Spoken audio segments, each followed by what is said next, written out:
బంగారం కొనుగోలు చేయాలనుకుంటున్న వారికి ఇదే మంచి అవకాశం. వరుసగా పెరుగుతూ గత వారం వరకు ఆందోళన కలిగించిన గోల్డ్ రేట్లు ఇప్పుడు పడిపోతున్నాయి.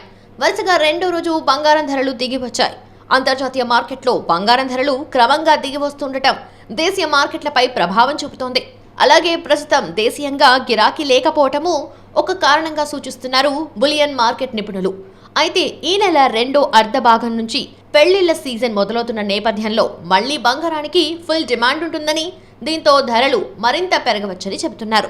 అందుకే గోల్డ్ కొనాలనుకునే వారు ఇప్పుడే కొనేయటం మంచిదని చెప్పొచ్చు. బంగారంతో పాటు వెండి రేట్లు సైతం క్రమంగా పడిపోతున్నాయి. ఈ క్రమంలో ఫిబ్రవరి 6వ తేదీ మంగళవారం రోజున హైదరాబాద్, ఢిల్లీ మార్కెట్లో బంగారం, వెండి రేట్లు ఏ విధంగా ట్రేడింగ్ అవుతున్నాయో చూద్దాం.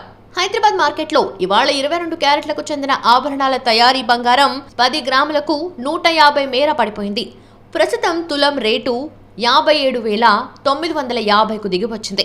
24 క్యారెట్ల బిస్కెట్ బంగారం రేటు ఇవాళ తులానికి 160 మేర పడిపోయి 63,220కు దిగివచ్చింది. హైదరాబాద్ బులియన్ మార్కెట్లో బంగారంతో పాటు వెండి సైతం క్రమంగా దిగివస్తుంది.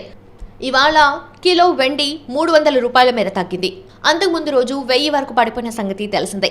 ప్రస్తుతం హైదరాబాద్లో కిలో వెండి రేట్ ఇవాళ 76,700 పలుకుతోంది. దేశ రాజధాని ఢిల్లీలో ఇవాళ వెండి కిలో రేటు 300 పడిపోయి 75,200 వద్ద ఉంది.